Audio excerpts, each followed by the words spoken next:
Hi all, അസ്സലാമു അലൈക്കും. ഇന്ന് ഞാനൊരു കുഞ്ഞു വ്ളോഗുമായിട്ടാണ് വന്നിട്ടുള്ളത്. എൻ്റെ ഒരു ദിവസത്തെ വൈകുന്നേരം മുതൽ രാത്രി ഡിന്നർ വരെയുള്ള കാര്യങ്ങൾ ഇൻക്ലൂഡ് ചെയ്യിച്ചുകൊണ്ട് ഞാൻ ഈ വീഡിയോ ചെയ്തിട്ടുള്ളത്.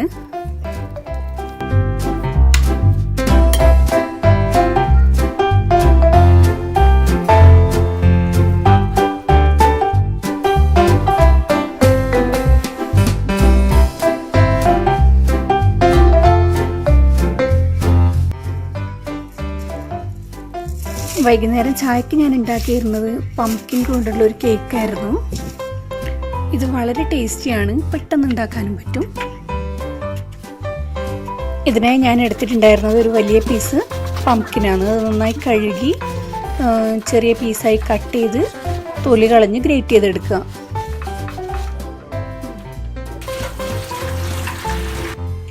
ശേഷം വീഡിയോയിൽ കാണും പോലെ ഒരു പാൻ എടുത്ത് ചൂടാക്കി അതിൽ കുറച്ച് നെയ്യ് ആഡ് ചെയ്യുക.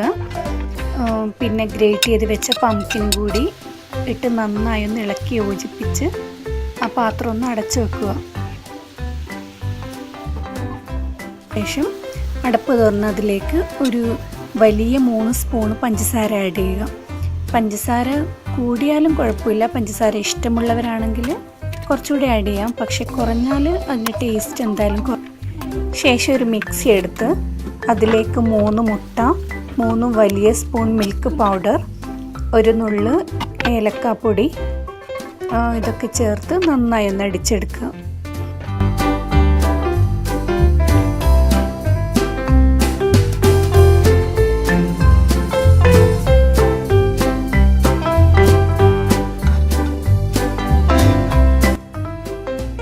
ശേഷം ലിഡുള്ള ഒരു പാൻ എടുത്ത് ചൂടാക്കുക.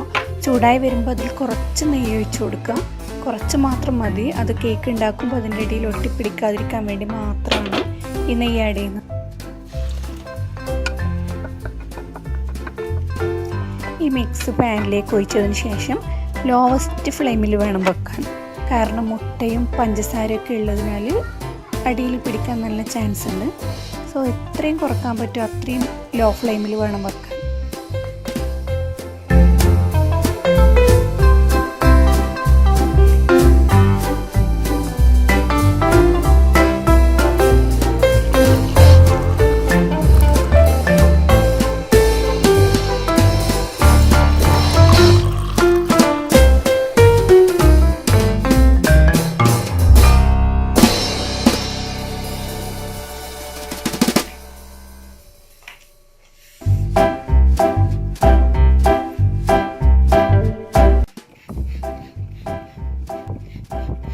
ചായയൊക്കെ കുടിച്ച് ഞങ്ങളൊന്ന് നടക്കാനിറങ്ങി.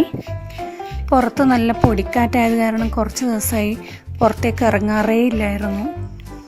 തണുത്ത കാറ്റുണ്ടായിരുന്നു, പക്ഷെ എന്നാലും പൊടിക്കാറ്റ് കുറവായിരുന്നു.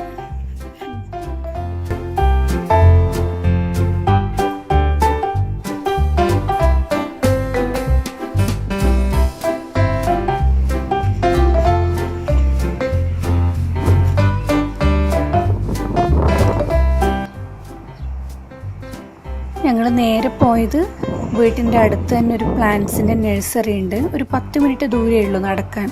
അപ്പം അവിടേക്കൊന്ന് പോകാമെന്ന് വിചാരിച്ചു. 1-2 തവണ ഞങ്ങളവിടെ പോയിട്ടുണ്ട്. ഒരുപാട് ചെടികളും ചെടിച്ചട്ടികളും വിത്തുകളൊക്കെ അവൈലബിളാണ്. ചെടികളിങ്ങനെ നോക്കി നിന്നാൽ തന്നെ സമയം പോകുന്ന അറിയില്ല, പ്രത്യേകിച്ച് പൂച്ചെടികൾ. സോ ആ ഭാഗത്തേക്ക് ഞാൻ പോയില്ല. നേരെ പോയത് ഇൻഡോർ പ്ലാന്റ്സിൻ്റെ ഒരു സെക്ഷനിലേക്കാണ്. ഫ്ലവേഴ്സ് ഉണ്ടാകുന്ന ഇൻഡോർ പ്ലാന്റ് ഉണ്ടെങ്കിൽ വാങ്ങാമെന്ന് വിചാരിച്ചാണ് പോയത്. പക്ഷേ ഞാൻ പോയ സമയത്ത് അവിടെ ഒന്നും കണ്ടില്ല. സോ ഒരു ചെറിയൊരു മണി പ്ലാന്റും വാങ്ങി ഞങ്ങൾ തിരിച്ചു വന്നു.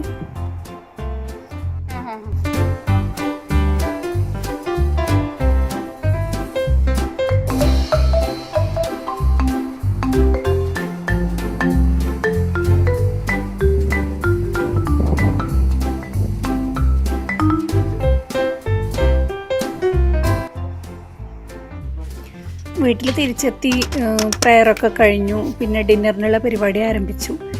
നെയ്പത്തിലും ബീഫും ആക്കാനാണ് ഞാൻ ഉദ്ദേശിച്ചത്. നെയ്പത്തിലിന് വേണ്ടി ഏകദേശം ഒരു 3 മണിക്കൂർ മുമ്പ് തന്നെ ഞാൻ അരി പൊതിർത്താൻ വെച്ചിരുന്നു. അപ്പോൾ പൊതിർത്തിയ അരി നന്നായി കഴുകിയെടുക്കുക. അതിലേക്ക് ഒരു വലിയ സവാള, ഞാൻ 3 ഗ്ലാസ് അരിയായിരുന്നു എടുത്തിരുന്നത്. ഒരു വലിയ സവാള, പിന്നെ ഒരു ചെറിയ ബൗൾ തേങ്ങ ചിരകിയത്, ഉപ്പ് പാകത്തിനിടുക, പിന്നെ ഒരു വലിയ സ്പൂൺ വലിയ ജീരകം. നന്നായി കൈകൊണ്ട് മിക്സ് ചെയ്ത് ഗ്രൈൻഡറിൽ അരച്ചെടുക്കാം. ഞാൻ ഗ്രൈൻഡർ മാത്രമേ യൂസ് ചെയ്യാറുള്ളൂ, അതുകൊണ്ട് തന്നെ നാട്ടിൽ നിന്ന് വരുമ്പോൾ തന്നെ ഒരു ഗ്രൈൻഡർ കൊണ്ടുവന്നിരുന്നു. ഈ സെയിം മിക്സ് അരിപ്പൊടി ഉപയോഗിച്ച് നമുക്ക് മിക്സിയിലും ചെയ്തെടുക്കാം. പക്ഷേ എനിക്കത്ര ടേസ്റ്റി ആയിട്ട് തോന്നാറില്ല. അധികം വെള്ളം ചേർക്കാണ്ട് നമുക്ക് പത്തിൽ പരത്തിയെടുക്കാൻ പാകത്തിലാണ് ഇത് അരച്ചെടുക്കേണ്ടത്. ഇടയ്ക്ക് ഉപ്പൊന്ന് നോക്കണം, കുറവുണ്ടെങ്കിൽ ചേർത്ത് കൊടുക്കണം. അരി നന്നായി അരയാനും പാടില്ല, ഒരു തരിതരി പോലെ ഉണ്ടായിരിക്കണം.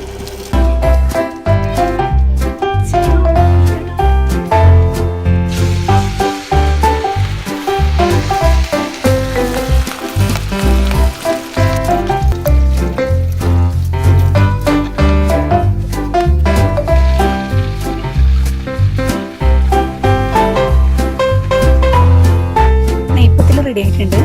അപ്പോൾ ഇനി അടുത്തത് ബീഫിൻ്റെ പരിപാടിയാണ്. ബീഫ് നന്നായി കഴുകി ചെറിയ പീസായിട്ട് മുറിച്ചെടുക്കണം. അതിലേക്ക് വലിയ 2 സവാള, ചില്ലി ജിഞ്ചർ ഗാർലിക് പേസ്റ്റ്, പിന്നെ വലിയൊരു തക്കാളി, കറിവേപ്പില, പിന്നെ മഞ്ഞൾപ്പൊടി, മുളക് പൊടി, മല്ലിപ്പൊടി, പിന്നെ ആവശ്യത്തിന് ഉപ്പ്, ഇതൊക്കെ ചേർത്ത് കൈകൊണ്ട് നന്നായി ഒന്ന് മിക്സ് ചെയ്ത് ഒരു അരമണിക്കൂറെങ്കിലും, മിനിമം അരമണിക്കൂറെങ്കിലും ഒന്ന് സെറ്റ് ആവാൻ വെക്കണം, ഈ മസാലയൊക്കെ പിടിക്കാൻ വേണ്ടി.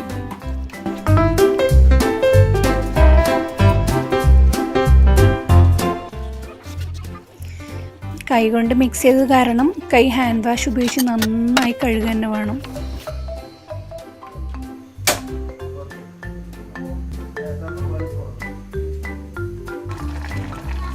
കുക്കറിൽ ബീഫ് നന്നായി വെന്തതിന് ശേഷം അതിൻ്റെ അടപ്പ് തുറന്ന് അതിലേക്ക് കുറച്ച് ഗരം മസാല, പിന്നെ ഒരു വലിയ ബൗൾ തേങ്ങ ചിരകിയതും ചേർത്ത് നന്നായി മിക്സ് ചെയ്ത് ഒരു 10 മിനിറ്റും കൂടി വേവിച്ചെടുക്കുക. അപ്പോൾ ബീഫും റെഡി.